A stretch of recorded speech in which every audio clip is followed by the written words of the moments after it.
Hello everybody, it's Miss Penny from Marengo-Union Library and we are here for more crafting. We are here for our youth craft today and we are going to make a recycled craft. We are going to make a snowflake, perfect for this beautiful snowy weather.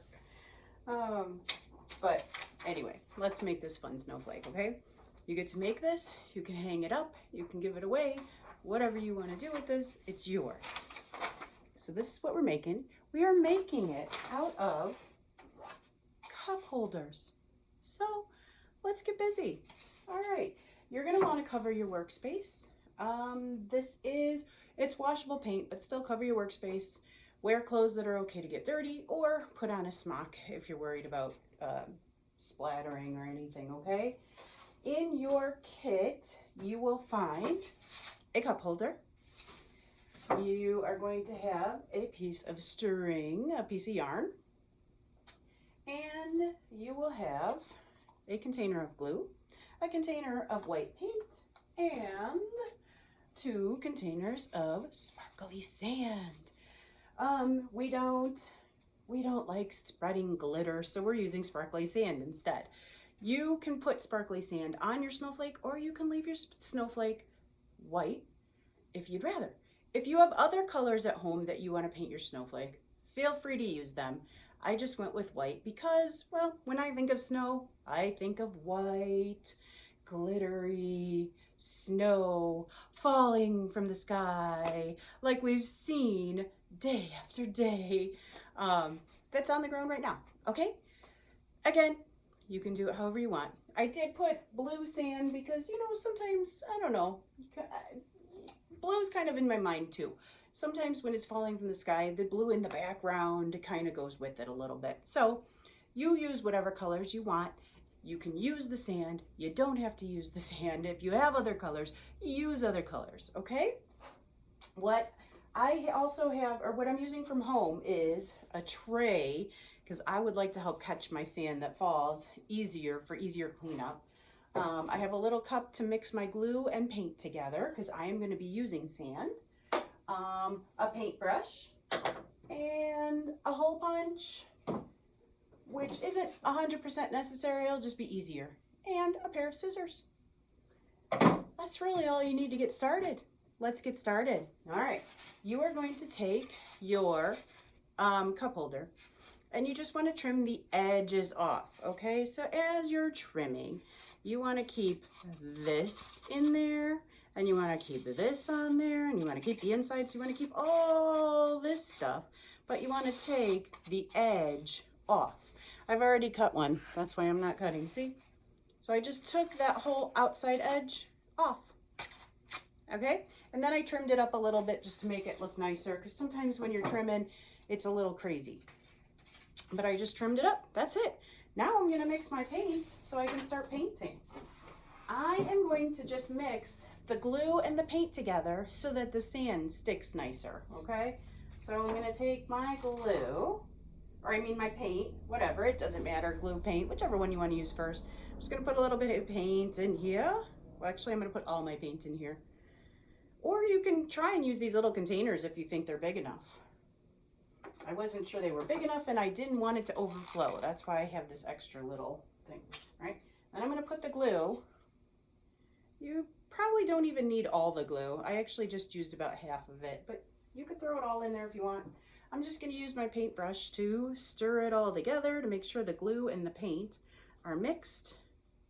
And voila, I have my glue and my paint mixture. I'm just going to take this and paint my snowflake. You can paint this entire thing. You can paint just sections of it.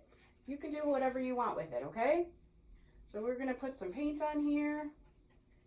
All right, paint it all up. Now, the key to this glue paint mixture, if you're using the sand, is you don't want it to dry before you put your sand on there. Because the whole point of the glue paint mixture is so that it helps to hold the sand on there. So if it dries before you get your sand, it does you no good. So I'm going to do probably just a little bit, and then I'm going to put my mixture, my sand on there, just to make sure that it doesn't dry. See, it's already dripping. I'm glad I had this tray. But I would like to paint my whole thing white because I think of snowflakes as white. Actually, I'm gonna paint half of it. How about that? Half of it. Half of it, half of it, half of it. Because this is a pretty watery painting mixture. So I'm not too concerned about it drying up on me here. All right.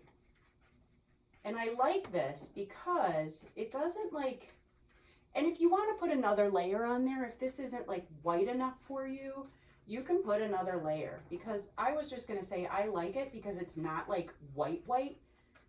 Here, I'll show you. Okay.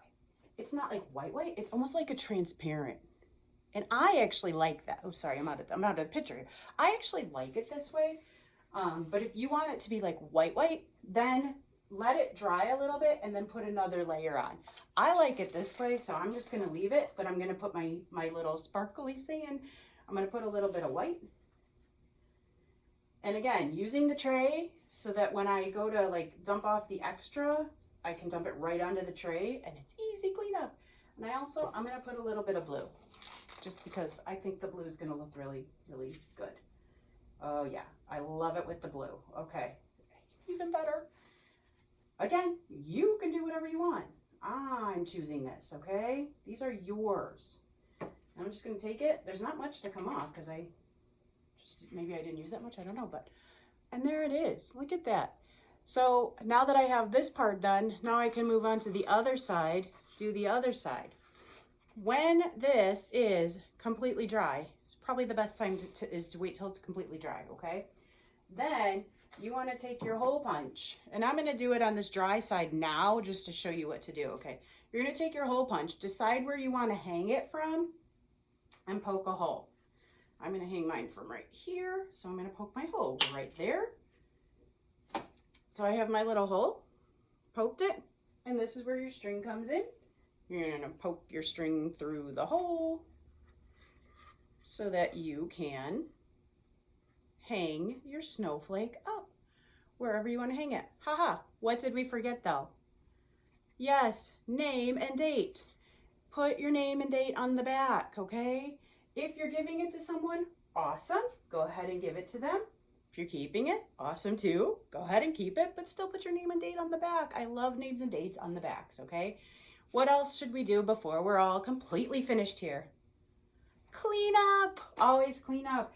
If you did use a tray, easy cleanup. We're just going to throw away everything that we cut. So all the edged pieces, we're going to clean up our paint mess, all our paint mess. We're going to put away our tools that we used. If we have sand left over, we can just cover them up because you can use them for another project. Dump the sand into the garbage, the extra sand, throw away or recycle anything. Boom, we're done. Clean up when you're finished, name and date on there, hang it or give it as a gift. Beautiful snowflakes made out of a recycled product. You guys have so much fun doing this. Feel free to bring them in and show us, or we can even hang them here in the library if you brought them to us, or send in some pictures. You guys have fun playing in the snow too. Bye.